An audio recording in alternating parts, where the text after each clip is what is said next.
What if the key to engineering success isn't just technical expertise, but how you communicate? In this episode, my guest, a systems engineer, takes us behind the scenes of real world STEM wins, sharing how structure, strategy, and clarity can turn complex projects into success stories. Welcome to Keys to the Future. I'm your host, Gabby Coe. I've enjoyed a successful engineering career, and I am passionate about empowering the next generation of STEM leaders. Together, we'll dive into the journeys of trailblazers who are changing the world and uncover the insights that will help you unlock the future you're meant to create. Let's get started.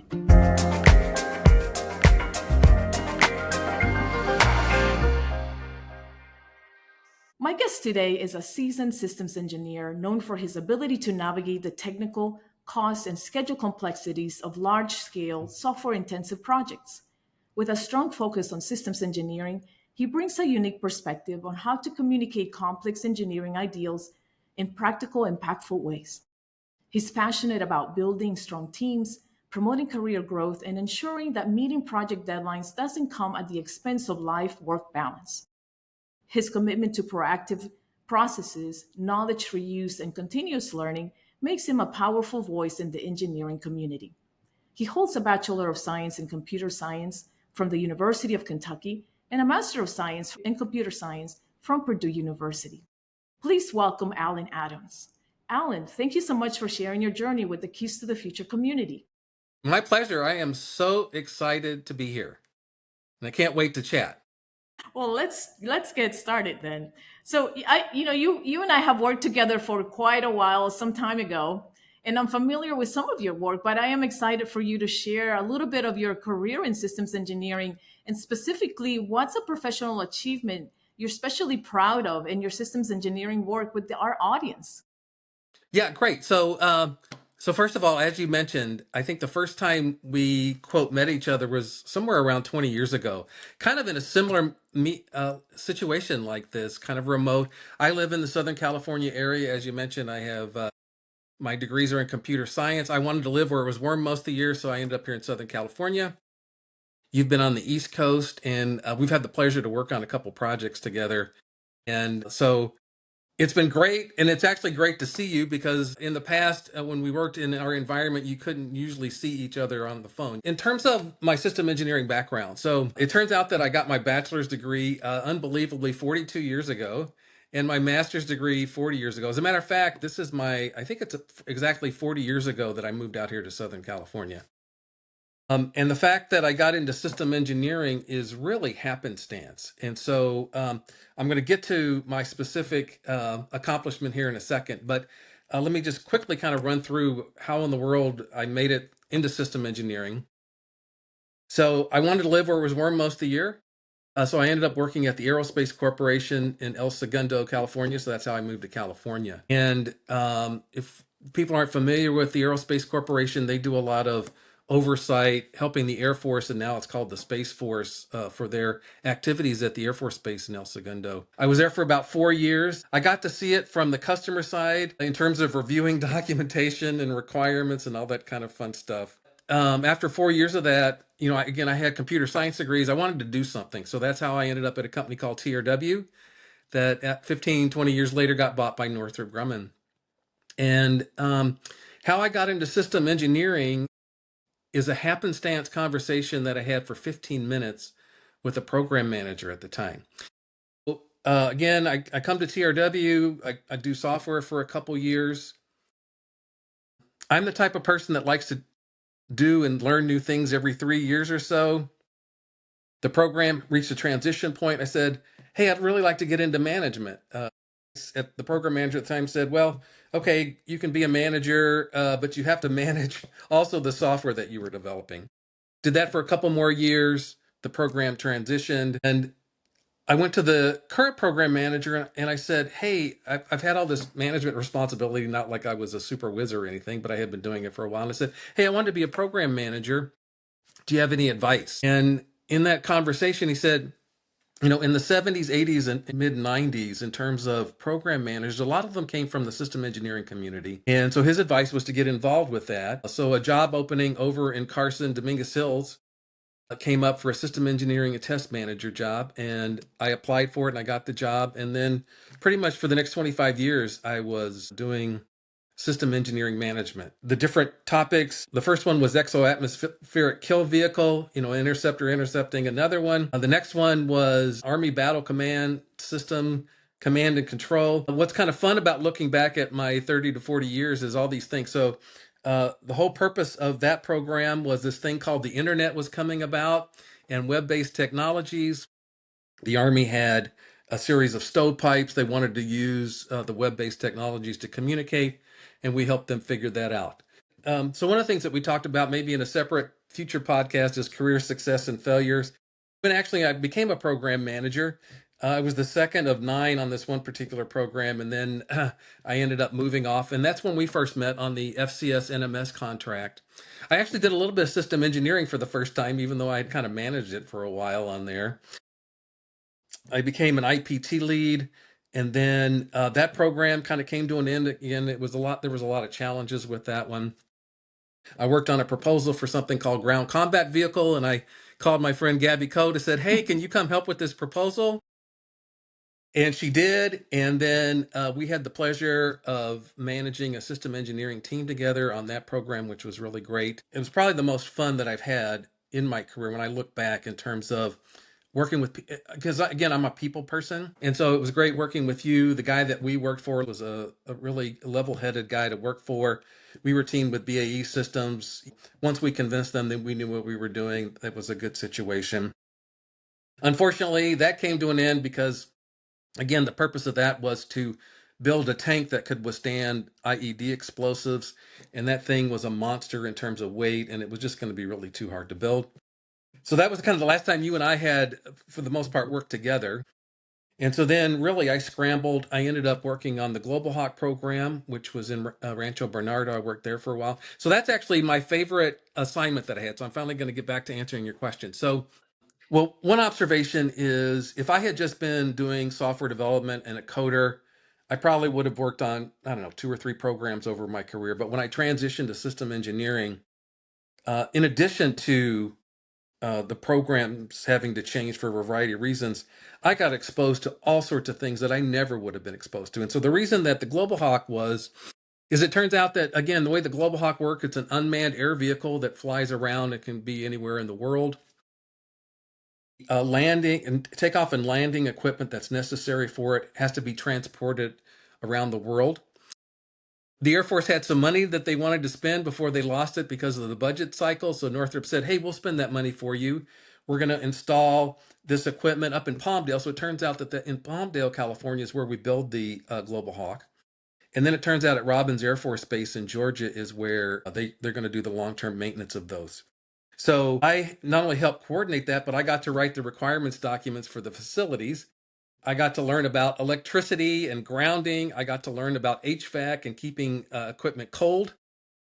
The other fun thing was we had to worry about airworthiness. So again, when you think about being in a plane, the pilots are 30 or 40,000 feet in the air. When you're talking about a Global Hawk, the pilots are sitting in a conference room looking at some big screens and watching the thing. Where you're looking at requirements that say, hey, we got to make sure that the electrical wiring doesn't catch on fire when we're 30 or 40,000 in space. It turns out that I spent quite a bit of time working with people to say, hey, do these requirements really make sense in an office environment things? We were able to get these installed up at Palmdale, a unique set of people that worked there. At Robins Air Force Base, a unique set of people there. And again, it was one time where I actually did a lot of system engineering. And the thing that really made it fun again was I was doing it. By that time, I was a seasoned person, so I was good at communicating and all that kind of stuff, which we're going to talk about. But actually seeing something installed and working was gratifying because unfortunately, a lot of my career was spent working on things that got to a point and then they never went farther because of, and I'm going to talk about why those things happen or maybe how to solve those. Just quickly to finish, after the Global Hawk assignment, I worked on the GPS contract. So the nice thing is I was back kind of on the government side. I got to work with colonels, lieutenant colonels, lieutenants, majors for that. And then finally I worked on closed area program, been going on for a long time. I was brought on there to lead system engineering, but they had a personnel turnover and the project morale, I guess, was kind of tough there. So again, lucky me because I'm a good people person. They brought me on. And so then eventually I got to the point where I retired early. I had the opportunity to do that. So back just before the end of 2021, I retired. And now I've been goofing around for a while. What I would say to especially people that are either in system engineering or considering going into system engineering, I would encourage it, but partly because if you're the type of person that likes exposure to lots of different things, you will get that in a system engineering career. Now, I think for most people starting their career, I'm sure it's the same thing. You and I, when we were early in our careers, had no idea where our paths are going to go and they really deviate. But certainly, if you're in the system engineering world, you really have an opportunity to really have your career kind of go around different technologies, meet lots of different people. So if you're that type of person, I would encourage people, especially if you're thinking about going to system engineering, to kind of do that. Anyway, so that's kind of a blitzkrieg of all the system engineering things that I did. Well, that's amazing and fascinating. It sounds like a 15-minute conversation you had with, a project manager Yes. kind of led you to like an opportunity of things and opened up different areas for you to learn about and really be impactful. Yeah, it's incredible that one. And again, I was the type of person so I'm one of these introverts that actually likes talking to people and teaching. And so to actually get the courage to go, I mean, the program manager was a nice enough guy, but again, getting the courage to go talk to him.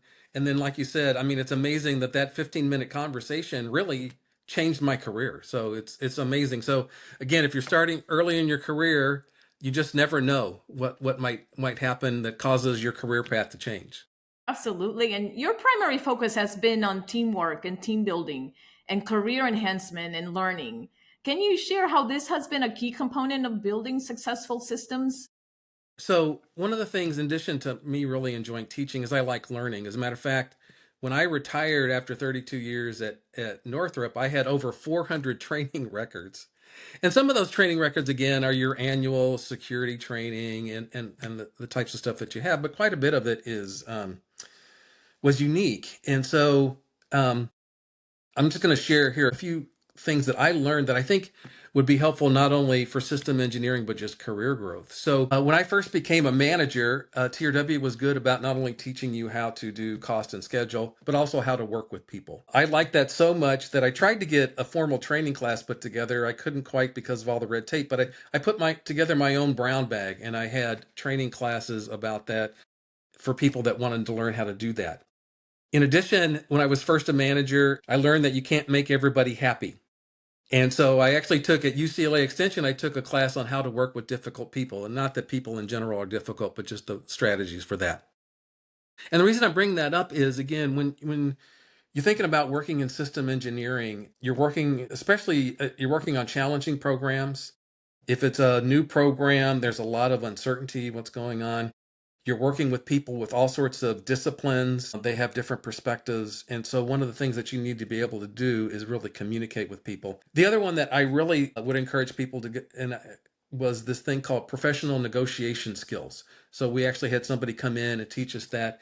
Again, the reason that I found that really valuable and I'd really recommend that is, especially in today's world where you have people that are kind of polarized, really what you'd like to do is, again, focus people on what the problem you're trying to solve is, as opposed to people kind of latching on to whatever they think the problem is. And I had several examples, especially one person in particular you and I worked with. I won't mention them. They were a very smart person, but could be a little bit challenging. And after a meeting where I kind of practiced my negotiation skills, the next day she complimented me saying, "Hey, I really appreciated how you led that meeting and helped us coordinate." So again, really system engineering is more than just generating a bunch of requirements or model-based system engineering diagrams. It really is talking to people. And then kind of lastly, I was fortunate enough on a couple of occasions at the upper level, periodically the company had system engineering symposiums. One year for the sector I was in, I was actually the lead, so I would work with a variety of people. So I got all sorts of exposure to lots of different people, bring them together, their presentations, review them. I learned things, they learned things. And then about 5 years ago, same thing. We had another one. It was going to be in the area. I wanted to do it. One of them was like a systems of systems engineering track. Another was large scale system engineering. So I gave feedback. Now, again, I think there were some junior people that just put some presentations together. Maybe they didn't want the senior guy to be telling them so much stuff. But anyway, that's a lot of fun. And again, what I would encourage people to do is make sure that you're learning new things and bringing that to bear. As a matter of fact, then as you get more and more experience, so you can hire somebody as a junior system engineer and they can kind of turn the crank. But as you and I know now that we're later in our careers, the more knowledge base that you have and you can share it, then that can really get things accomplished. And then I'll just piggyback on to the one program that you and I worked on, ground combat vehicle, in terms of people and capabilities. One of the things that made that project fun, in addition to working with you, was the fact that at the time there were people uncovered because the FCS program had come to a stop. And so I was able to hire people that were far exceeds expectation employees. So we had a lot of smart people that were on there. And so the thing that I really appreciated working with you is you were really good at actually getting in with people at a lower level, making sure they were getting things accomplished, removing roadblocks and so forth. And so I really think that in order to succeed, it really is a team because, again, there are so many disciplines that are involved in generating requirements or trying to understand what's going on. And if you're just going to be obstinate, that's going to be hard. Also, the other thing is quite often the programs, especially that we expose to at Northrop, there are partners, there are other companies and so forth. You'll get a lot of not invented here mentality. And so the key there again is if we're in the lead and we have subcontractors, how do we make sure they feel included, as well as the reverse? If we are with somebody that's the prime and we want to make sure that our stuff is being accepted, are we coordinating with that in kind of a teamwork environment? So again, really, system engineering job is a communications job. I mean, the word engineering is there, but it's really systems communication, I think, is a big key. And teamwork really plays a big part in that. Yeah, and I love that you said that system engineering is a communication job, right? Because I think as systems engineers, we're the glue that holds the vision of that system.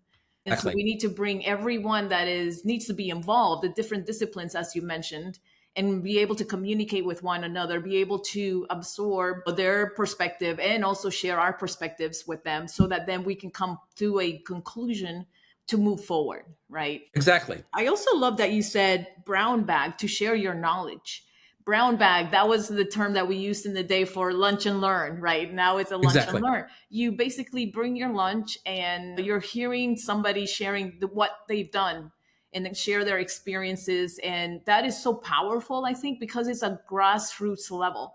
You're learning from others that are doing the same or very similar tasks as you and how they tackle that task that can really help you become more efficient or learn a different thing. So I really love that you brought that up. And one other thing that you said is people person. So yes, I totally agree with you. I've always known you as being as a people person, and I think that is so important in systems engineering because again, at the end of the day, you're going to work with people that make that thing, whatever it is that you're trying to solve, right, be solved and Yes, exactly. make those solutions. So I love that input. So now Great. I'm really curious. Can you share a team success that stands out in your mind? What made that team dynamic effective? So I guess in terms of success, I really, again, am influenced by the people side. And not that most of the projects that I worked on had challenges, but, we worked on that long enough where we came up with requirements. We came up with requirements at our team level because we had really a lot of smart, eager people on our team. We were able to kind of flesh things out rather quickly. It turns out that we were teamed with BAE Systems, and BAE Systems knew how to build tanks. Now, this tank that would withstand IED explosives was a real challenge, and not that a design wasn't made, it's just that could it even be built? And then it turns out that that customer really appreciated the work that we had done. I'm going to talk about just a slight tangent. So when I was in terms of the word success, what does success mean? And I really thought about that quite a bit because one of the bad things about the English language is an English word can mean multiple things. Yes. In my mind, success, just like you were describing, means we got something built, as opposed to success means my manager's off my back. I can go home for the day. So I feel successful so I can sleep at night, right? And so, in my mind, if you're successful as a system engineer, it actually can be painful in the sense that if you create something and people don't understand what you've created, you really can't have a conversation, right? But if you've created something that people can really understand, the good news is they can understand it. The bad news is they understand what you wrote. And now they're going to bring their life experiences, right? Or if they've got certain disciplines that they're going to worry about, they're going to bring it. So one of the things that always struck me about the GCV program in terms of did they understand what we were talking about, we would have these programmatic reviews periodically. And one of the loudest observers in those meetings were people from logistics. Now, logistics is usually at the end of the scale, right? But because our team did such a good job describing what we wanted to build, and those logistics people already knew that, well, your basic tank is a real pain in the neck from a logistics perspective. Now you're telling me you're going to build this really sophisticated tank. Can you tell me how I'm having a hard enough time getting my job done as it is? How in the world am I going to get my job done in the future? And so my definition of success in this case is we as a team came up with, and again, we hadn't built the tank yet, but we had described it enough where people from all sorts of disciplines could visualize what it is we were asking people to do, and they could actually have a conversation. Now, again, it was like, oh my gosh, don't you know it's how hard it is just to even get the tank to this point? Why are you worrying about the logistics part, right? But again, and the reason I'm bringing that up is especially if somebody's early in their career, right? And I've been in the same way. So, for example, when I joined NMS, it was kind of the first time I kind of did a system engineering thing. We were trying to build a mobile ad hoc network, and I did a trade study on that. And I had spent quite a bit of time. I like to devil's advocate a lot of things, and I thought I had come up with something really good. And actually, I liked it. So we go to the customer, and they read it, and they just weren't really enthused. And that really pissed me off because I spent a lot of time doing that, right? Right.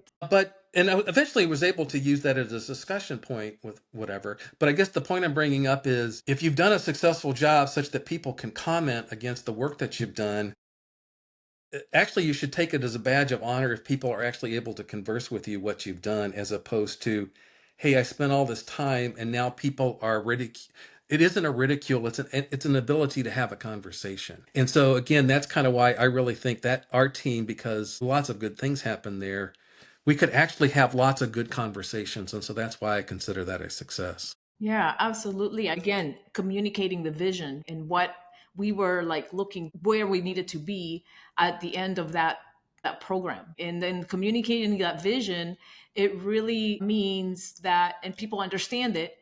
And when people understand it, then they're more willing to contribute to it, right? And make that Yes. vision even greater or Yes. contribute to the vision, be part of the solution rather than antagonize the solution. Yes, exactly. So communication is a theme for systems engineers to be able to communicate at all levels with executives, with your teams, with early careers, so that you're kind of bringing along the early career people that are just starting out, helping them along, mentoring them along. So sharing that knowledge is all part of communications and communicating well.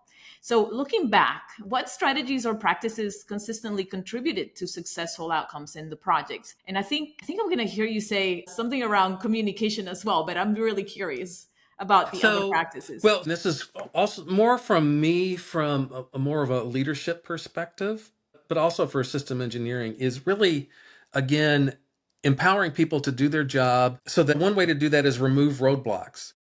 And actually, that's another thing that the system engineers are doing. I'm removing roadblocks so the people that are doing the day-to-day system engineering can get it done. So the good news or the bad news is there are people that are going to review your work, right? And so again, the more that we can make it so that they can do their job. You don't really want the aerospaces corporations of the world coming back and say, well, you misspelled this word. That's my feedback to you. Well, that doesn't help anybody. And chances are they don't necessarily do that. But if they can say, hey, I see that you're implementing or you've described this and that's really good, but I have this other knowledge or experience. Have you considered that? And they may just be not necessarily trying to ridicule what you've done. It's just that many of these people are just sometimes coming in cold. Their boss said, "Hey, we got these documents from this company. Can you go review them for me?" And they're just trying the best they can to review it and bring that knowledge back. So I think that's one thing. The other thing that I really found useful, and I got lots of compliments over my career, but it doesn't sound very glamorous, but writing down meeting minutes and capturing action items. So, in addition to, and I encourage this no matter what discipline you are. In today's world, there's lots of meetings, right? And you may or may not be totally paying attention to that. But if you are leading the meeting and you are doing a good job paying attention to it, I had so many people either attended the meeting or they couldn't attend the meeting, but they read the minutes and they felt like they were at the meeting, right? And so that doesn't sound very glamorous, but quite often, especially if you're trying to communicate, you're making decisions, especially at the system level. So what I always tried to do again is not only capture what the action or the meeting minutes were, but to describe what I think people have agreed to and really and then I would politely say, here's today's meeting minutes, please review them, give me feedback if I've missed something. And that allows people, if they were paying attention in the meeting, to kind of read it, or if you weren't in the meeting. And the other thing is the action items and due dates. Did somebody really realize that they signed up and they said they were gonna, on their busy schedule, we're gonna get something done next Friday when they have all these other deadlines to meet? And I'm kind of describing it in such a way such that I'm not saying, oh, well, system engineers generate requirements. So you need to go to the Doors database or your favorite model-based system engineering tool and type these things in. Well, you can, and that is one way to kind of capture things. But again, it's really the communication. Because in the old days, you used to write English, and from the English, you used to capture requirements. Then you had tools that really didn't care about the English, but they liked the shall statements. And we've really kind of migrated our system engineering to just focus on the shall statements. And then most people are like, well, that's really good, but I don't understand at all how these shall statements mean to the bigger picture. Well, it's very similar in terms of meeting minutes, especially capturing. If I write a bunch of shall statements and I send it in an email, people are going to be like, are you kidding me? But if you really can describe what people talked about again, because that's how we are as human beings, is especially you're working with smart people, they can catch on pretty quickly. And so the key is make it so that everybody, as best you can understand what's going on. I'm not offering, you need to learn Doors databasing or all that kind of stuff. Sure, that's important from a system engineering. But again, as we've talked about, and then just as an aside, also talking about the soft skills, I'll just throw one more thing in there. So I was fortunate enough, the company periodically realizes, oh, we need to teach people soft skills.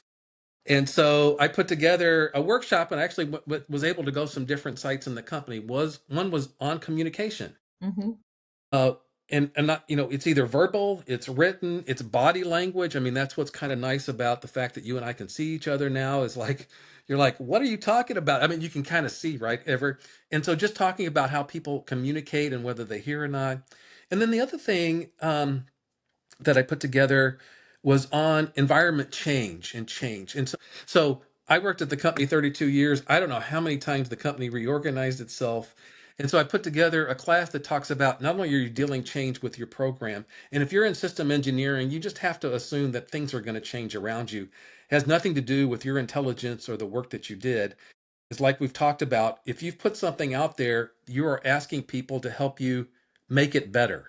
And that's one of the results of change is it's better as opposed to, I think a lot of us think change means some kind of derogatory thing. Oh, I failed and somebody's asking me to change who I am. Well, no, we're just saying, hey, you're a really smart person and you have this technical work. We just need you to deal with that. So again, I talked about those types of things in these workshops. So again, system engineering is, like we've talked about, it's communication. As an introvert, not, I didn't really want people to come to my door all the time because that's just not Yeah. how I am. But on the flip side, if I was getting people or people are talking to me, that means that I am doing my job right. And we all can, everybody's going to be better because of it. So, Absolutely. And I think as engineers, we tend to be introverts. I consider myself an introvert. But I think you, at a certain point in your career, you need to kind of step outside of that box and just say to yourself, you may even have a great idea, but if you don't communicate it to anyone else, it's probably not going to go anywhere. right. Right. Exactly. Yeah, so you have to be able to like step out of your comfort zone when it comes to being able to talk to others, share your ideas. You mentioned empowering people, systems engineers, we need to empower others in our teams to work together because together I feel is better. Yes.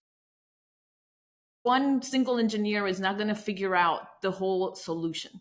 You need the perspective, that diversity. And through the soft skills, like you said, we can be more inclusive of the teams. And those, Yes. maybe there's somebody sitting in the conference room thinking, oh, I shouldn't say anything. But as a leader, exercising your soft skills, you can be inclusive and say, hey, so and so, what do you think? You've been quiet. What do you think Right. about what we're saying? Right. So kind of Right. encourage people to speak up because we need everyone's input. We need everyone's perspective.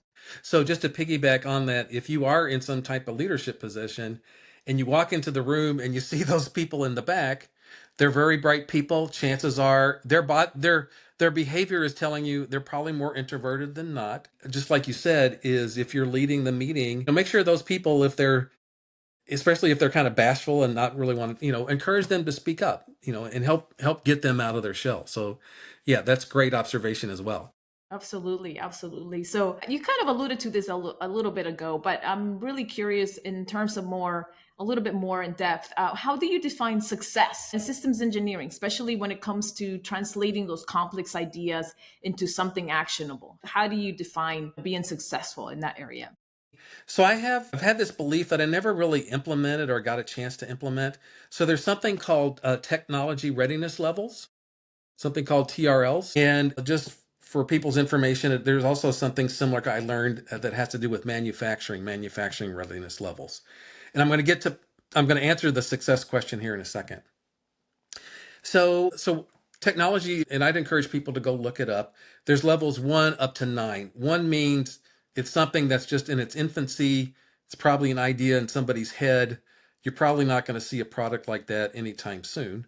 Where if you're at level 9, it's probably something that's been around a while. I mentioned I was on, GPS is pretty soon, it's going to be 50 years since that program started. Now, again, GPS hasn't been in the air, but it's been around a while. So easily you can think of GPS as being a level 9. And so when I think of what does it mean to be a success, I think one of the things that people need to keep in mind is where are we in the technology readiness level? And I would in particular focus on those areas that are the least mature and really try to run to ground. Success means I'm able to understand that and how do I get that to the next level? And so in my mind, if we have to do a database on the program, well, databases have been around a long time, it's fine. User interfaces have been around a while, so I'm able to create a user interface. But if there's some algorithms or if there's some AI now that's out there and now I need to incorporate that, you really, given that most programs have never bid enough money for enough people and time and effort to do it, success means you've actually gone to look at the hard problems, the things that aren't well understood. And if you're able to actually get people to understand it so they feel comfortable that, yeah, I'm ready to take the next step. I'm actually, the government's willing to fund the next version, the next rev of the contract to go on, Right. then in my mind, you've been successful. Same thing for manufacturing readiness. If you have a great idea, but there isn't anybody that can actually build the thing, you have to again work with the people that are actually the metal benders or whatever to make sure that they're ready to do that. So that's kind of I've always thought about that as an aspect, such that if I was back in industry and I was the system engineering manager and I were to kind of have a pictorial view of what the system's all about, I would have color coding that would highlight what are the mature things and what are the immature things. And then also say, and oh, by the way, we're going to be focusing on these immature things. Now, everybody should be prepared that that's going to cause a lot of discussion because there isn't people are in some instances they're going to have to use their imagination to figure out what are we talking about here, but that's okay because that's where we are on the program. We're trying to figure that out. Success in this case means we're helping everybody understand to go to the next level. So in my mind, that's what success means. If you've really tackled those technical questions that are uncertain or unknown, because I mean, that's actually why the government hires major corporations to do these things. They haven't, in many instances. I mean, certainly replicas exist or may not exist, but especially if you're working on something that doesn't exist, the government's paying you to, well, okay, we have a database, but let's not spend our time and effort on that. Let's just assume the database works. I mean, Right. you have to, there shall be a database. Okay, we got that requirement checked off. Let's go figure out what's really hard to build or understand. And then if we're able to communicate and capture that and get funded onto the next level, in my mind, that's a success. So that's kind of how I would define it. Yeah, no, absolutely. I agree with that. And again, it boils down to the conversations that we can have to bring about the ideas that are going to take us, like, take that technology to the next level. So Yes. I love that. I love that. So, as a professional in systems engineering, how do you guide newcomers in embracing failures as a learning tool? Again, that's hard, especially early in a career is, so I think in order to do that, you really want to be with either a program manager, or if you're in such an environment where you have functional managers, whoever's kind of worrying about your career, you really, I think it's probably best to make sure that you're staying in touch with them. And if you're feeling uncomfortable about what's happened, like for example, you got comments, I got 50 comments today. You know, it used to, back in the software world, right? If you had a code review, it was called a peer review. If you're not getting, I mean, in theory, you're supposed to throw the peer review out if you don't get a lot of comments, right? Although I'm sure as a software developer, if you got a lot of comments, you're feeling insecure. I got my degree in computer science. I'm supposed to be able to write code, or I'm a smart person in this particular technology. Why am I getting it? So it's kind of building upon what we've been talking about this whole time. In my mind, the only failure is that if you sat there, just like you said, I'm stuck, I'm an introvert, I'm too embarrassed to go ask questions because somebody will think I'm not smart enough, then you are failing. So the only time that you'll ever be considered a failure is if you sat there for several weeks knowing that there's something that you didn't know, but you were too embarrassed. And now it's the night before the review, and you go to the manager and say, oh, by the way, several weeks ago, I didn't know what was going on, and I was too embarrassed to tell you. Then that, in that sense, that is a failure. But it's also a failure, just like you said, from the management perspective, to not check in and all that kind of stuff. So no matter what you're doing for your career, you really should not look at any feedback as being a failure. Let's say you had a design review and it didn't go very well. Well, upper management, who's worried about the cost and profitability of the company, may not be very excited about it, and you may hear somebody's unhappy about that. But they're not necessarily unhappy about what you did as a person. It's just they're disappointed that it got to the point where a design review caused a lot of flaws, and now people are questioning whether the people that are doing the work are getting the job done, right? Then that's where teamwork comes together, right? You want to have everybody feel confident that the work that they're doing is getting accomplished. And again, don't look at the fact that you didn't get something done or you had to learn something, heaven forbid, as a bad thing. It's actually a good thing. Because Absolutely. again, just to reiterate, the last two programs I was on have been around for decades. And believe it or not, there's some of that paperwork. It hasn't been around that long, but it's been around a long time. But it's a demonstration of people that did the engineering work, and they did a good enough job such that people depend on GPS now. Right. Where 50 years ago, I'm sure people are, going, and there's all sorts of versions of GPS satellites up there now. Doesn't mean GPS was a failure or the people 50 years ago didn't know what they were talking about. It just means things evolve. And especially when you're early in your career, hopefully you're working on stuff that will evolve and you did a good enough job that it's evolvable. I mean, that's really how you have to look at it. Absolutely. If you feel like you're failing or like you did something and you feel bad about it, use that as a, learning going forward. Don't I get have stuck in it. lost too much sleep over my life worrying about very early on, the very first design review. It was a software review, and I had come up with all this great code. And the night before, I realized there was a flaw in what my thought process was. I didn't sleep.